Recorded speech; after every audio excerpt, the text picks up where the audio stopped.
আসসালামু আলাইকুম প্রিয় বন্ধুরা, কেমন আছেন? আশা করি আলহামদুলিল্লাহ ভালো আছেন। আমিও আলহামদুলিল্লাহ ভালো আছি। আজকে নিয়ে আসলাম আপনাদের মধ্যে নতুন একটি ব্লগ ভিডিও। এই যে দেখেন, আজকে দেখাবো গ্রামের কিছু দৃশ্য। গ্রামের সহজ সরল মেয়েরা কত সুন্দর করে থাকে।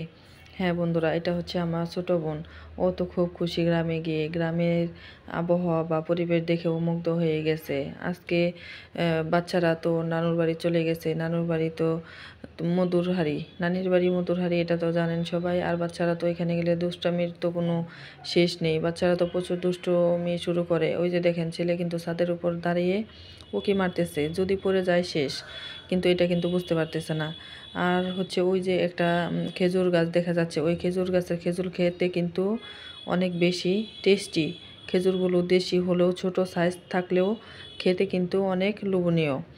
আর হচ্ছে এই যে পুরো তো ভিডিও দেখেই দিলাম বাড়িঘর সব। আর গ্রামের বাড়িগুলো আসলে অনেক সুন্দর হয় দেখতে। আর এই যে গাছপালাগুলো কিন্তু আরও বেশি সৌন্দর্য বাড়িয়ে দেয়। আর হচ্ছে গ্রামের এই ঠান্ডা আবহাওয়া আর এই পরিবেশগুলো আমরা আসলে অনেক বেশি মিস করি। শহরে আসলে এইসব পাওয়া যায় না। আর এই যে মাটির বাড়িগুলো তো আরও বেশি।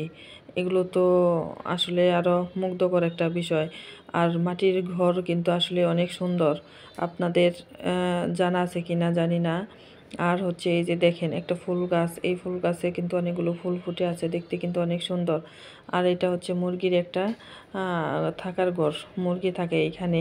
আর তো সবাই অনেক খুশি বাচ্চারা। আর এই যে দেখেন আমার বোনটা না এত পাগল, ও শুধু ভিডিও বানানোর মধ্যে ওস্তাদ। আর এই যে এখন একটা শর্ট ফিল্ম নিচ্ছে। ও বলে ওকে কেমন দেখা যাচ্ছে একটু জানাবে। হ্যাঁ বন্ধুরা, আমার যদি এই ভিডিওটা আপনাদের কাছে একটু ভালো লেগে থাকে তাহলে লাইক কমেন্ট সাবস্ক্রাইব করতে কিন্তু ভুলবেন না। আর ধন্যবাদ জানিয়ে শেষ করছি। আল্লাহ হাফেজ সবাইকে।